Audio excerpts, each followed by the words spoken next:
Hola, ¿qué tal? Seguramente como yo, cuando leéis el Antiguo Testamento, hay cosas que os cuesta de entender. Si pensamos que es el mismo Dios, el del Antiguo Testamento, que el del Nuevo, cuando el del Nuevo habla, entendemos Jesús, parece contradecirse con lo que ha dicho miles de años atrás. Ojo por ojo y diente por diente. Mas yo os digo, el que resista a su hermano, tal, y entonces viene aquello de poner la otra mejilla. Y así tantas cosas. Eh, es cierto que Jesús fue un intérprete más radical de la ley, porque en esas explicaciones oísteis que fue dicho no matarás, más yo os digo si alguien insulta a su hermano, le llama imbécil o cualquier cosa parecida, ¿no? Y Jesús habla del respeto y de cómo podemos dañar psicológica y emocionalmente a una persona. Y eso también entra dentro del mandamiento. O oísteis que fue dicho, no adulterarás, no cometerás adulterio, pero si alguien codicia en su corazón a una persona, tal. Entonces Jesús va a las intenciones, a lo que no se ve. Cuando uno lee las leyes del Antiguo Testamento, sobre todo Deuteronomio, echarle un repasito, pues se os va a poner la piel de gallina, porque las cosas allí se castigaban con mucha dureza y bueno, pues tenemos ahí apedreamientos y tenemos pues eh, ejecuciones inmediatas respecto a ciertas cosas que pues según lo que se dice pues no pueden ser toleradas, ¿no? Bueno, para hablar de este tema en profundidad deberíamos también hablar de la inspiración de la Biblia. Tú dices, hombre, no, ahora vas a poner en duda la inspiración de la Biblia. No la pongo en duda, pero ya he dicho alguna vez que la Biblia es un libro que tiene ediciones, un libro que contiene añadidos, que contiene comentarios de los copistas y a veces incluso alguna manipulación del texto interesada, eh, como en el caso de Junia, al que se le cambia el nombre por el de un hombre, pues porque la comunidad que copió los manuscritos no entendió que una mujer pudiera ser, dice, apóstol, ¿no? Bueno, entre otras cosas. Eso no quita inspiración a la Biblia. Para mí sigue siendo la herramienta que Dios ha usado para hacernos llegar su mensaje, pero ha sido una herramienta humana, con palabras humanas, eh, con enfoques muchas veces humanos. Eh, sí, de acuerdo. Estamos de acuerdo los creyentes en que a pesar de todo, Dios ilumina, guía, orienta la mente del profeta para que no diga ninguna barbaridad. Pero es tan fuerte el contraste entre el Dios del Antiguo y del Nuevo Testamento que no siempre entendemos cómo el Jesús de misericordia, de amor, de paciencia, de oportunidades del Nuevo, pues pueda ser el mismo que el del Antiguo, ¿no? Y a veces incluso nos hemos formado una imagen falsa de Dios respecto a un padre que se muestra en el Antiguo Testamento así de duro y un hijo que viene y nos habla en otros términos, ¿no? Es el mismo Dios, es el mismo discurso.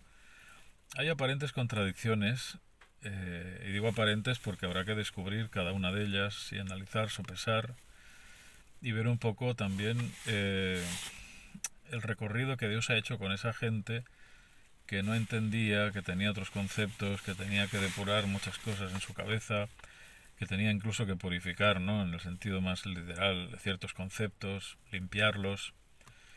No es nada sencillo el asunto, y este vídeo no pretende resolverlo porque se han escrito muchos libros acerca de esto y todavía hay personas que están tratando de encontrar el meollo de la cuestión. Podemos entender una adaptabilidad de Dios a tiempos, circunstancias, lugares, formas de ser, de pensar, no me cabe la menor duda.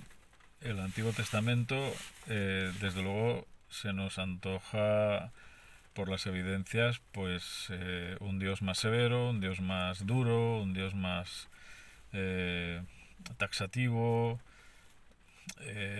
más exigente, empezando por el diluvio y recorriendo toda la historia del pueblo de Israel. Es cierto que hay muchas cosas que se atribuyen a Dios que no son iniciativa suya, pero que Él las advierte. Anda por mi camino, haz las cosas como yo te digo, te irá mejor, si no lo haces te vas a colocar en una situación peligrosa y no poder protegerte y vendrán estas y estas otras desgracias. Pero como siempre se respeta, por lo menos el escritor bíblico, el concepto de la soberanía de Dios, todo lo que ocurre lo ha hecho Dios, sea bueno o malo. Es como que Dios no pierde el control. Y esta óptica está presente en el Antiguo Testamento y entonces se atribuyen a Dios cosas que no serían atribuibles a Él, ni mucho menos. Pero claro, imagínate lo que te estoy diciendo. Yo llevo ya 33 años, 34 años de pastor y muchos estudiando la Biblia. ¿Eso quiere decir que yo sé más que tú? Pues no lo creas. Solo quiere decir que a veces doy más vueltas que tú, como suelo decir en los vídeos. Y a base de dar vueltas uno también se marea, así que cuidado. No es nada sencillo este tema. Todos llevamos, por lo menos los creyentes, un recorrido largo con este asunto. Solo digo que lo tomemos con cuidado y que observemos si de verdad todo lo que se dice en el Antiguo Testamento viene de Dios, se le puede aplicar a Él. Muchas acciones que hay ahí son fruto de su voluntad o simplemente de la interpretación de lo que es su voluntad por parte de los escritores.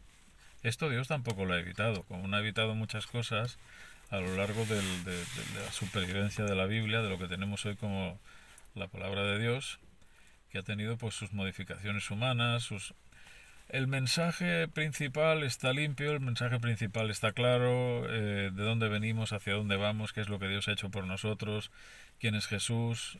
Lo básico está perfecto, pero luego pues en la Biblia tienes esas cosas incongruentes de que en Jericó se curó un ciego, algunos dicen que eran dos, otros dicen que era uno, y hay uno que está da un nombre, Bartimeo.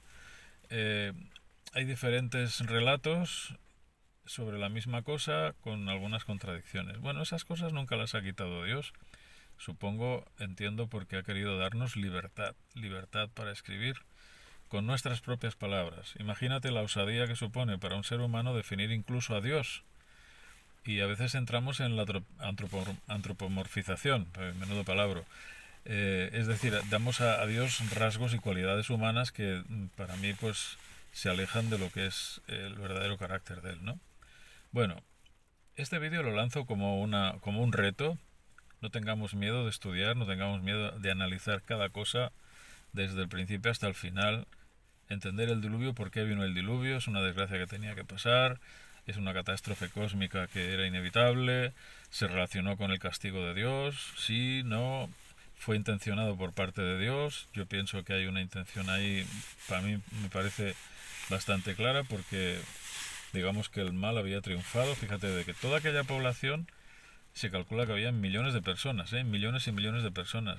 Al ritmo que crecían y tenían hijos las familias y los años que vivían, se calcula una población enorme. Algunos manejan cifras tremendas. Y solo se salva una familia, 6 personas. Y dices, pues es muy poco el porcentaje, ¿no? Bueno, la idea es el mal avanzó tanto que no hubiera sido posible que viniera el Mesías de ninguna familia decente, ni buena, ni mediocre, ni... No hubiera podido venir un Mesías en esas condiciones si el mal hubiera triunfado por completo. Es como un borrón y cuenta, vuelta a empezar, ¿no? Bueno, es un argumento, pero es una posibilidad.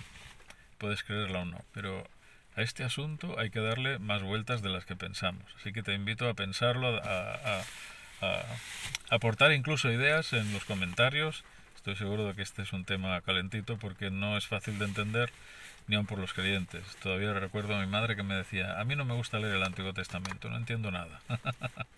No entiendo nada, no me gusta el Dios que encuentro, me parece muy severo, yo prefiero Jesús. Bueno, eso está ahí. Y hay que ver los porqués de cada situación y si de verdad son atribuibles todas las acciones que se le acumulan a él encima. Venga, dale una vuelta, pero no te me marees. Un abrazo.